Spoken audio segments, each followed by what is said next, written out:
Newcastle United takeover brings new devil to Tyneside after Mike Ashley's dire failure.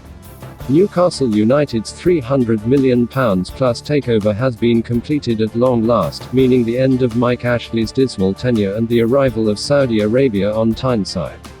The idea the consortium taking over Newcastle United will operate without influence from the Saudi Arabian state takes some believing. In fact, you would have to be born yesterday to believe it. Which is why it will have a particularly bitter, nasty taste for many football fans and observers. But the fact there is such unadulterated celebration on Tyneside tells you all that needs knowing about Mike Ashley's ownership. As far as Newcastle supporters are concerned, it is better the devil you don't know.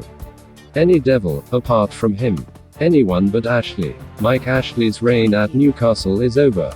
If that devil appears to have serious wealth to invest in your team, then all the better. If that devil is promising to make you big players in the transfer market, then all the better. If that devil is going to spruce up St. James Park and bring back a few legends, then all the better. If that devil looks likely to give Steve Bruce the heave-ho, then all the better. But that should not stop others being unhappy, even disgusted, by the takeover. Mike Ashley says he rejected higher offer for Newcastle before £305 million Saudi takeover. That should not stop Hatice Sengi's, partner of murdered journalist Jamal Khashoggi, being sickened to the core. It was widely reported earlier this year that members of the hit squad which brutally butchered and killed Khashoggi, traveled on planes owned by the public investment fund that is now assuming ownership of Newcastle United.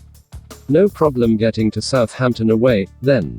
No matter what the Premier League says, no matter what Amanda Staveley says, no matter what anyone connected with the deal says, there will be precious few people out there who will believe one of the grandest institutions in English football is not going to be, effectively, run by a state whose human rights record has drawn widespread horror.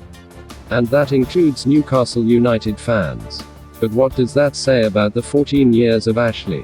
In a broader sense, it will be pointed out there should be concerns about owners of clubs up and down the land and around the world. Has anyone ever met a truly ethical billionaire? And a state seemingly involved in the running of other European clubs without human rights sin? There is an abundance of whataboutery, highlighting, for example, how readily other sports have been more than happy to take the Saudi Arabian sports washing dollar.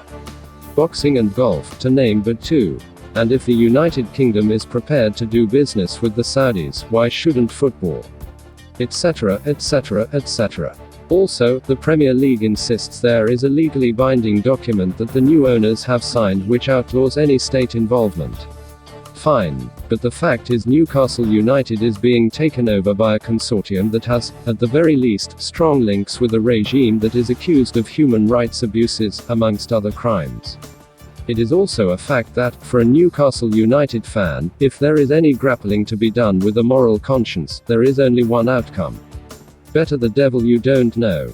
Everyone is entitled to their opinion on this, but, as they celebrate and toast a Saudi takeover on the banks of the Tyne, one thing is clear.